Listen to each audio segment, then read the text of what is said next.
accomplishments that we all have.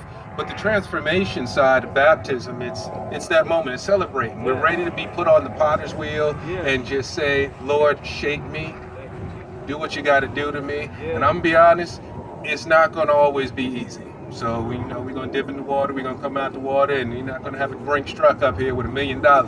There is gonna be some times that the Lord's gonna have to bruise you a little bit. But when you look back over your life, there's probably some things that you can look back over and say, if I had not gone through that, I didn't like it while I was there, but if I had not gone through it, it wouldn't make me the person that I am today. There's probably some times that the messes that we get ourselves into, like I said in the beginning, in Psalms 107, if you read it in its entirety, they wasn't doing everything that they were supposed to. They was wandering and wandering and wandering, but if you remember, as you read through that story, they never went hungry. They always had the ancient GPS guiding them. You don't want me to remember. You had that pillar of fire and that cloud. And then when they got hungry, they got some bread. When they complained about that, they got some meat. We need a little water, get it out of a rock. But there were those times where they were rebelling. What did they do? They cried unto the Lord, and He blessed them again. And He does it again and again and again in every one of our lives. I heard last Sunday I was at a church and heard a sermon, and the preacher said that God pursues us. No matter what phase or state, even when we're not looking for Him, we could take 1,000 feet away from Him, just walk. But all it takes is that turn around, take one step back to Him. And that just sunk in my mind of my story that I've been running forever. I'll tell you the truth, and I won't ask anybody to expose their story, but I ain't scared to tell mine. This ministry standing up here, it still blows my mind that I am standing up here talking to people about the Bible. And when I have to talk to my dad, I have a great career. I retired from the Navy, graduated from college. I have more degrees than the thermometer, more certificates on the wall than you could think. A whole lot of stuff that people just see me as, they see the glory side. Hey, Doug, it's great. All these things that you did. But my story is real. I came from a typical family. I knew Jesus. I was baptized a couple times. I sat in church every Sunday. You had to go to church. But I was just a pew potato who sat in there, and sometimes you had to tie a string to my leg so I didn't float off. I was that kid of my father's kid. My dad's pastor has known me since I was born, and it's still his pastor. And I can still remember those days that he probably looked at the pulpit because my dad sat right in the middle. And I sat in the corner, probably with my head down, slumped over in some way. Let's say, that's your boy over there. That's your son. And he stinks, and he don't smell like incense. So that was me. But through all of that, God still blessed me. Amen. That there's, in my life, I can reach back 3 things that really stick out that I can't deny God's power. When I was 4 years old, I was born in the 70s, and all the toys in the 70s, nothing was safe. If you're old enough to know the toys, nothing was safe. I got shot in the eye with a Nerf gun. It wasn't a Nerf gun, it was pretty much a dart back then. And I was supposed to be blind. And my dad was in the military, we were preparing to go to Germany. I was with my grandmother, and she had to tell my mom that your son's about to be blind. And the whole summer we were just ready, just getting ready for, hey, I'm not gonna see. I didn't understand it totally, but one day one of the prayer warriors of our neighborhood, this lady, her name was Sister Buzzy. She wore the thick orthopedic shoes. She walked everywhere. That was the prayer warrior. You saw the chariots of fire with her, and I'm not exaggerating, that was her. She walked it, she lived it. She asked my grandma, what's wrong with the boy? He got shot in the eye, and she said, bring him here. And in my driveway, I remember this in 1980, she just pulled some oil out of her purse, and she was that type of prayer warrior, put her hands on my forehead. She said something. I don't know what she said, but she said something. The next time we went to the doctor said, I don't know what happened, but it's a miracle. The boy's going to see. Wow. Now I wear glasses now, but I can see. I got both my eyes. Amen. And that was early in life, the power that's there, so I can't deny it. So all those days that I was doing things I wasn't supposed to, there's a reference early in life saying, yeah, God got your back. Coming from the praying family. Another, and we bring it into the middle of life. When I was 18 years old, I'm from New York, and I did what every New Yorker did on New Year's Eve. We go and watch the ball fall. And at 11:30 at night, I was probably same height, but I was probably about 100 and nothing pounds. And I partied like, yeah, I partied. And at 11:30 at night, I did not know that I was pretty much starting to kill myself by drinking. And the ball fell. 30 minutes later, I fell right behind it. And my friends that I was with, we were all worked on with volunteer firefighters and ambulance squad. They knew what to do. If I wouldn't have been around them, I wouldn't be standing here today, because they all knew. Went to the hospital, they cleared it all up. The same people supported me. 18-year-old drunk, about to die in New York City, and there's not a piece of paperwork on it nowhere. It's like when he can walk, he can leave. Wow. And God's power is amazing. I had to learn a lesson that you don't need to be out here doing this. But the funny part of the story is I was the one passed out, all the friends scared, my family members. In New York City, you always have family members. They just darted on me. I was the one who drove everybody home after I got my stomach pumped, a whole lot of charcoal in me and a lot of IVs. That's a true story. I'm the one driving on them. They say, you're supposed to be dead a little while ago. Wow. And it's not to glorify any drinking it, but it's those amazing, wow, God had your back. And out of everything, my grandmother, people weren't scared of what was going on. The fight was who's going to call his grandmother. Because she was another one of those prayer warriors. And they knew that we called his grandmother, oh man, we going to have it. But amazing part of that story, when you fast forward, in December 2009 at 11:30 at night, I was baptized as an adult. Amen. And it shows me God's power, that it brought me full circle for that day. Yeah.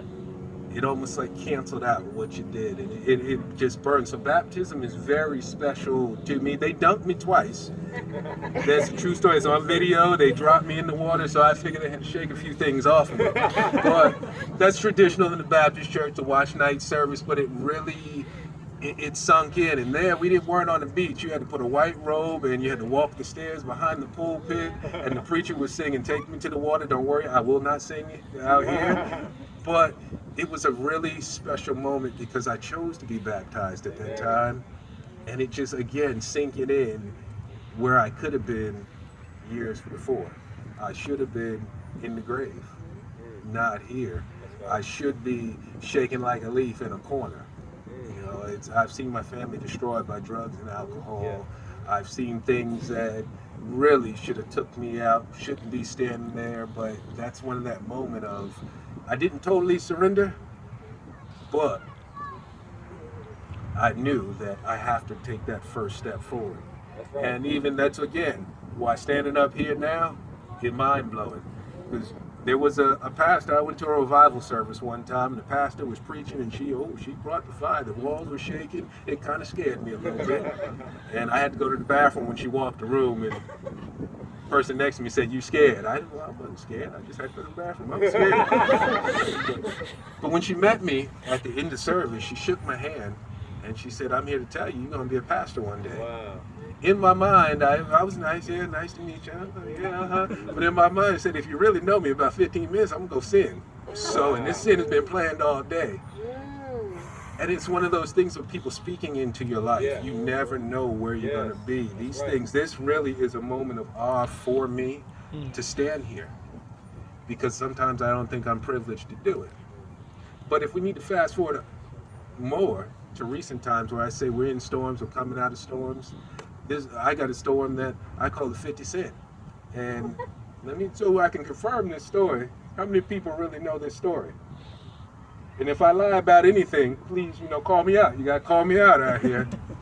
But a couple weeks ago, last month, there was going through some struggles that I thought were struggles that I was going to be taken under, that it was the end of everything that was happening. And I can say I had 50 cents in my pocket for 3 weeks. But my gas tank never went below half. The food in my cabinets kept multiplying somehow. that all the bills were paid and taken care of.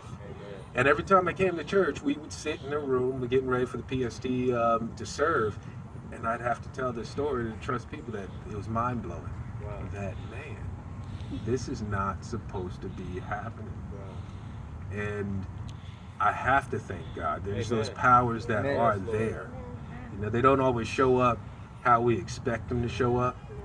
But in our lives, I look at that story, if you haven't figured out yet, I like to make things lively and connect with people. But the transformation and, you know, the wow moments that we have, I got a little bit of Bible for it. If you remember that story about those two broke preachers and that cripple, if you need it, it's in Acts. As they were going up to the church at the hour of prayer, and they met a cripple who was sitting up there saying, just begging, because he had no other, he couldn't do nothing. And sometimes I think that's like all of us in our lives, that we have that moment where we have to depend, we don't know what to do. We're just sitting there, wherever the state, it could be financially, it could be emotionally, it could be just anything.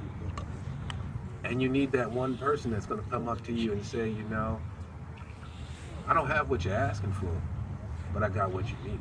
Amen. And that's Jesus in all of our lives. Come on now.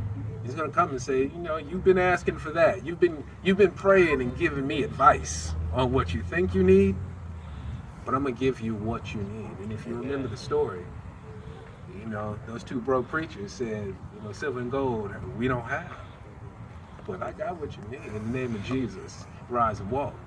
But right after that, it's amazing what he did. He went into the temple and he was leaping and he was praising, and the people in there, and this is the number one thing about this day that you got to remember, there's going to be people around you who are going to say, aren't you? Didn't you used to be? Come on. Weren't you the person on the corner? Weren't you this person? Didn't you do this? Weren't you the one talking? That's good. And you're going to boldly say, yes, I used to be, but I met Jesus. Amen. Amen. Amen. I met him and he changed me. So that is my story. I'm not going to hide from it. That's what made me where I was. But when I met Jesus, he turned everything around for me. That's awesome. And the one thing you want them, the people in your lives from this day forward, and like I said in the beginning, it's not going to be an easy journey, but you got a family of believers here. That's right. That will take you on there while you're on that potter's wheel getting bruised, getting beat up in shape. You know, God ain't going to throw you out. He's just going to start all over again. If you fall, you just get back on up. You want to start all over again. It's going to happen.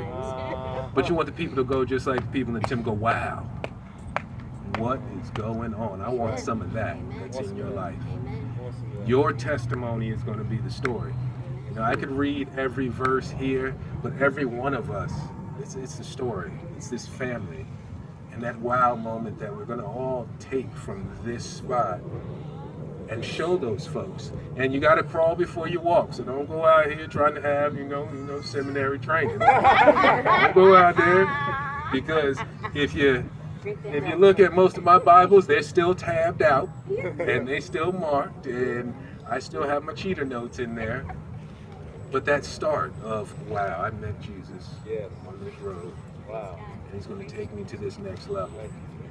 Use me whichever way you got to use me. If you got to bruise me to use me, I'm going to take it, because on my own, honestly, some people wouldn't be here on a Saturday morning. You know, truth be told, some must be just crawling into the house. Yeah. You know, some people at the club, and some people can look back on their life and say, I was a bad motor scooter, but I just did it. It was real. But that's the truth. It's just about real. It's not. It's why we're here today. And the baptism is just not. It's not a show. It's not a, hey, let me just go out here and do it because they said I'm going to do it. When you walk out into that water, you were saved when you accepted Jesus. You don't have to go out.